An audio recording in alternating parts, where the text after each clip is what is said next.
Hello, I am Pete with Youth for Christ. Thanks for tuning in for our training of facilitators for virtual Stand Together. As you may know, this is a day-long workshop that we normally offer, but can't right now because of distance learning. But you are still fulfilling a really important role of sharing your story with these students. So this will be about a half-hour training, getting you all ready for leading sessions, cohorts with students. Normally, our workshops happen in the schools, and this is what a normal day would look like if we were in regular school.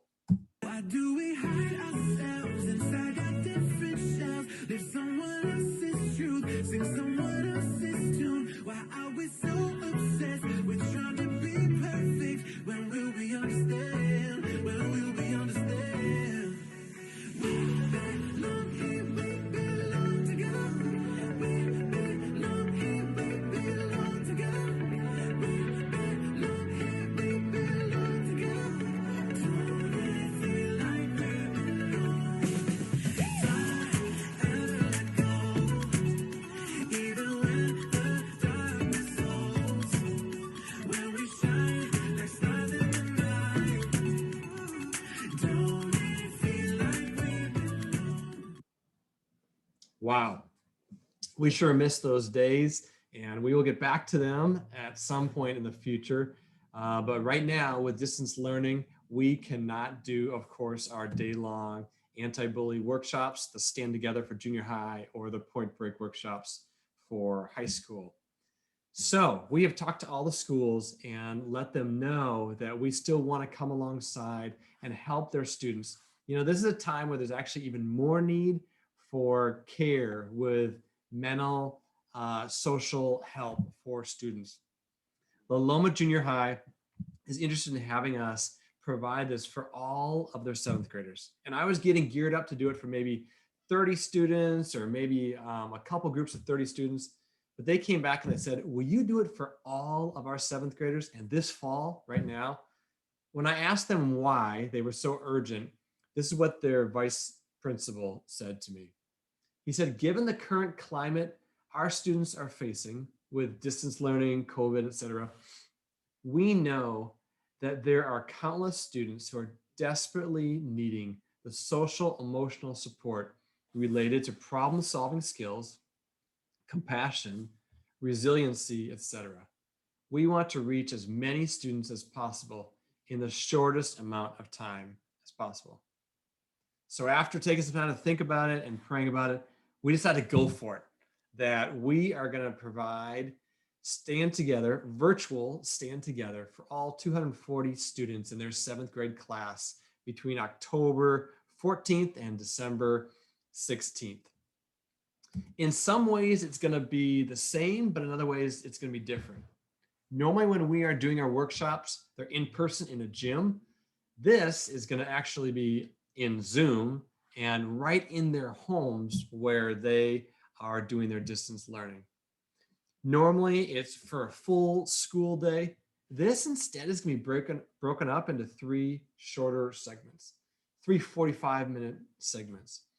And instead of it being with a large group of 100 students in the gym, it's going to be with 30 students at a time who are actually a part of a class, which we'll call a cohort. Normally, we break into 16 different groups, discussion groups, to personalize things throughout the day. For this, we're going to have 5 different groups within that cohort. So some of the things that are the same is the themes around acceptance. This Stand Together is still going to be for 7th graders, which is normally who we do Stand Together for. And it's going to help them to connect with each other and to build connections. A lot of it really is about communication, how to express what they're thinking and experiencing, as well as how to listen to others. And you play a super key role in this as facilitators.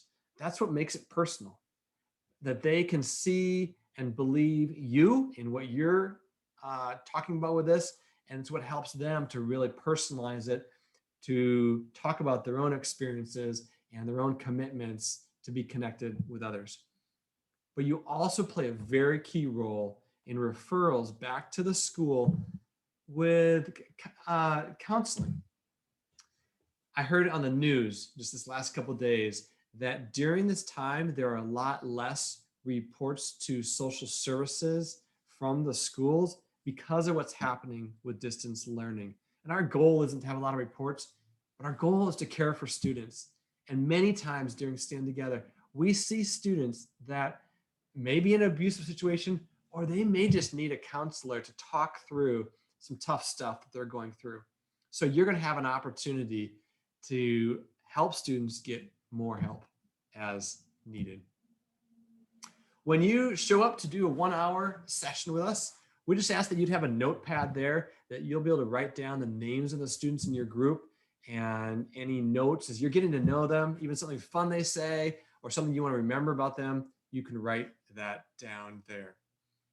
So when you show up, when you log on, it'll be just you and the other facilitators and myself or another person who's the presenter for the day. We'll give you some final instructions and reminders of what's going to happen during our hour with the students. When the students arrive and they log on, we'll give them a energetic and high energy introduction to the topic for the day. Then pretty quickly, they'll break into the group with you. So this will be on Zoom. They'll be pushed into different discussion groups where they'll automatically go right into that with you. You'll have about 5 students with you. And don't worry, you're not going to need to come up with what to do. We're always going to have it set with a game that you're going to do or a couple questions that you're going to ask them. Then we're going to actually pull you all back and we'll be in the cohort together, all 30 of us together, and we'll take the topic a little deeper, having to do with acceptance, either accepting ourselves, accepting others, or accepting to stand together, to stick up for each other. Then after they've gotten some more truth, they are going to go back into your groups and respond to it personally, how they want to apply it, and to talk about what they're thinking and feeling having to do with what they just heard. Then we'll all come back together, review what we've talked about, and we'll wrap it. When it's all over, we encourage you to write down a couple other notes next to the names of the students that were in your group. Also, that's an opportunity that if there is a student in your group that is being harmed and we need to get some immediate care for them, either that they're harming themselves or someone else is hurting them or they're planning a way to hurt someone else, we want to right away get help for them with that. But even on a little bit lighter or not quite so serious, if there's just something hard that they're going through that would be helpful for them to talk to a counselor about over the next couple of weeks, we just ask that you would send an email back to me. Just give me their name, a sentence about what their situation is, and I'll forward that right on to the assistant principal who will get them connected with a counselor. That's where you guys play such a key role in listening to them, in helping them learn, but even getting them more help as needed. When they're in your breakout groups, you guys are going to be awesome. Just remember that you are a facilitator, not a teacher. Don't feel like you need to go back and re-say what we've just explained or introduce new points. You're there to ask them questions, to guide them in thinking about what they've heard and in personalizing it. Be yourself. Don't feel like you need to sound like the person who just presented or anyone else. You don't need to sound like a 7th grader. Just be yourself. You know, the students, they're really asking, like, do you like me? Like, are you listening to me? Do you care about me? So with that, a thing that I like to tell myself is be curious. Have that like kind of curious George mindset. Like, what are they like? What are they thinking? So that will help you really listen well. And that'll mean a ton to these 7th graders. Have fun with it. I always tell myself that, man, if I'm having fun with something, others are going to have fun with it. So just check yourself. Like, am I smiling right now? Not a fake smile, but am I just enjoying this while I'm here? And while you're there, pray. You know, Jesus gives us this great promise, Luke 12:12. If you don't know what to say, ask God, and the Holy Spirit will guide you in terms of what to say and give you insight for what is happening within your group. Here's an overview of what the 3 weeks are going to be like. We'll start the first week with a fun activity about guessing who they think different pictures are with their assistant principal and some others. And then they'll go right into your groups and you're going to play a game called Same But Different. It's really easy. You as a team, as a group, are going to figure out what's one unique thing that's the same about all of you in there. One of the groups I just heard, they came up with that they all have a dog. It could have to do with the kind of food you like or where you like to shop, anything like that. But then you're going to also help the students to come up with one thing that's uniquely different about each person in that group that's not true about others. And it's just a really cool way to get to know them and help them get to know each other and begin talking with each other.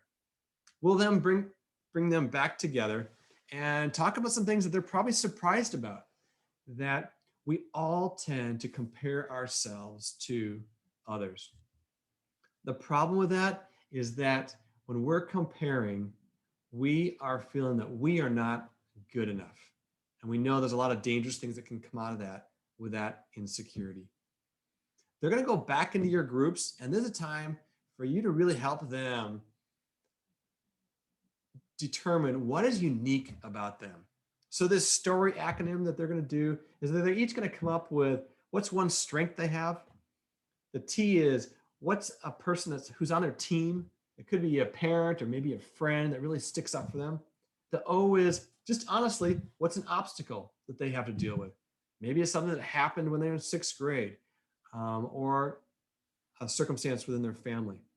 The R is remembrances, and that's what's just one big significant thing that's happened in their life that they think about and that affects them now.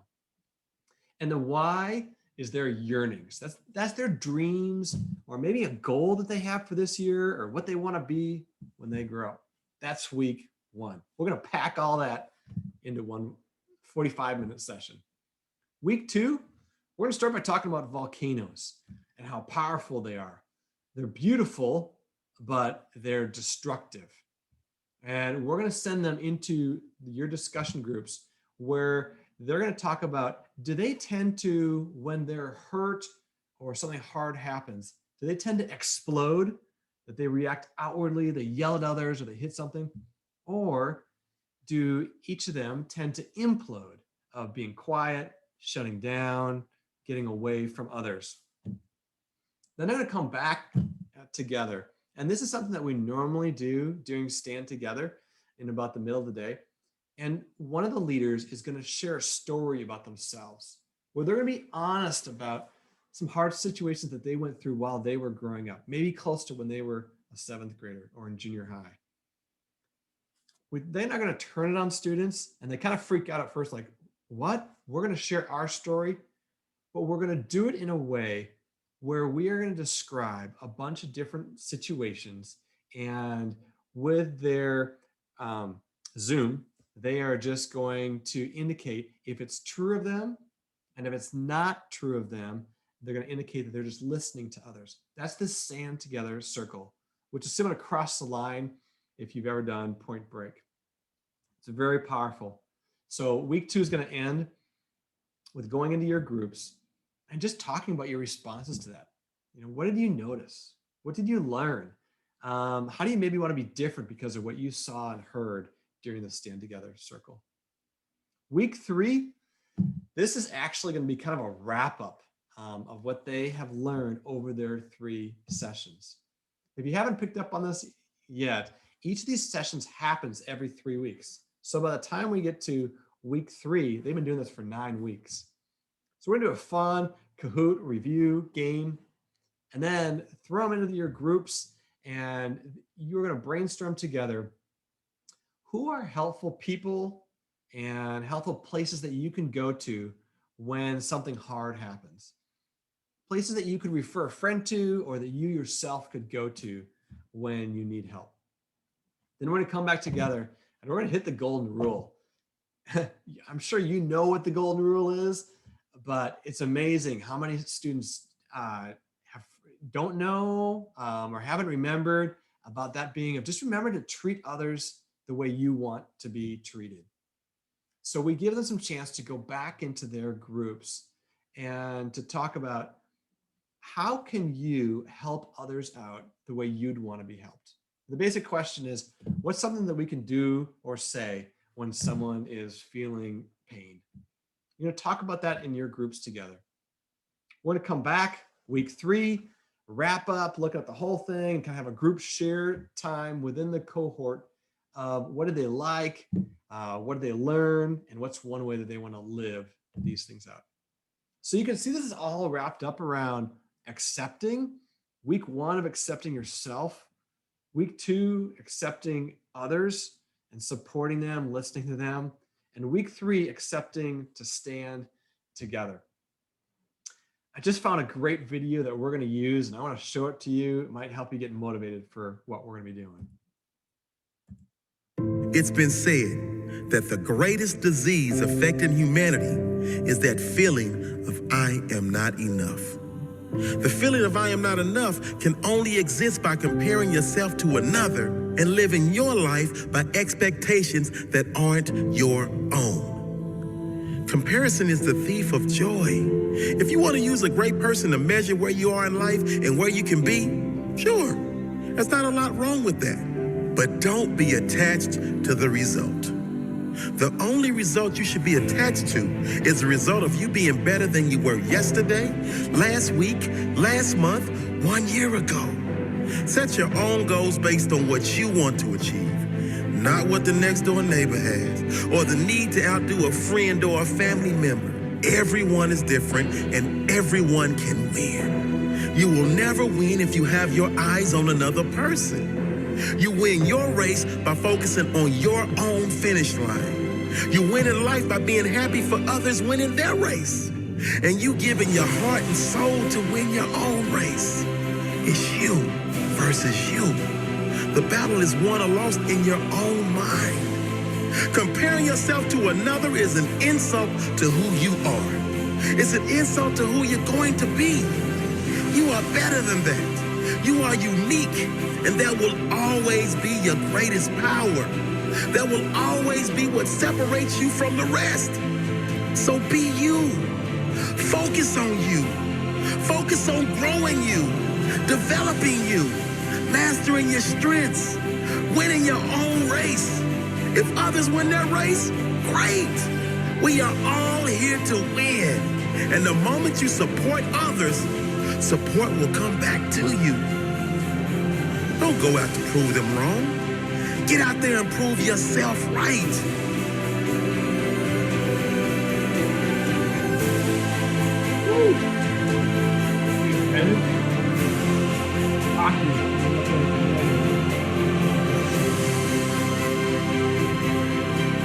All right. So that ties right in with the themes of what we're going to be teaching. Now, I've talked with each of you about when you are going to be having your cohort.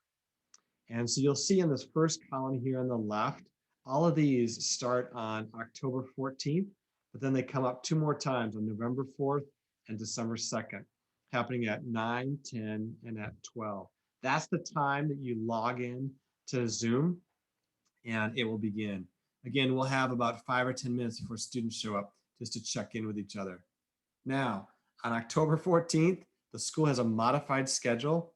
So look down at the bottom. If you are in that cohort 1, 2, or 3, there's going to be different starting times about 15 or 20 minutes later for just next Wednesday, October 14th. And then you can see for the other cohorts there, the starting times. But again, there is a modified schedule for November 25th if you are helping with that cohort 7, 8, or 9. I'll go ahead and email this to you, and so that you will have it right there. It'll be included with the recording that I send along to you. So you can see this is taking a team. What's so great is that each of these cohorts is only 30 students. And so the students are going to be in these groups of about 5 or 6 in your group. And you'll have that same group that will repeat every 3 weeks. So really get to know those students that are there. Earlier on, I showed you a picture that had a group meeting together. And Destiny on the left here is one of our great campus mentors. And she was leading that group. And I remember I was walking around the gym. We were actually finishing up the end of the day and people were putting their chairs away, but her group kept meeting and they were like leaning in really close. So I was trying to figure out, what are they doing? And I couldn't quite tell. So I had to ask Destiny afterwards. And it's actually from that picture earlier. And she said she had told them earlier in the session that she sometimes likes to make up raps, not like the kind you eat, but like a rap that you would sing, a musical rap. So they said, we want to hear one. So spontaneously, Destiny goes and she makes up a rap about her group. And they were so excited. Not so much for the amazing things that she had done, but just that she had been so present with them during that time. And this is one of the girls that was in her group that has become a really special friend and younger mentee for Destiny. This is Izzy here. So we just want to thank you and encourage you that this is a time where you're going to be giving your life to these students. You'll be giving life to your story by letting them know what you have learned and helping them learn from their stories. So just some final wrap up things. If you haven't yet, we need you to fill out an application since you'll be meeting alone with students. And then after that's completed, I'll send you a link to watch some safety videos. Those are most helpful for when you're back on campus to help students be safe, not from you necessarily. We know that they're safe there, but you just helping to watch for dangerous situations. And if you have any more questions, this is what I'm focused on all the time. So feel free to text me, to call me, to email me. So thank you very much for being a facilitator with us for these virtual stand-togethers. Thank you.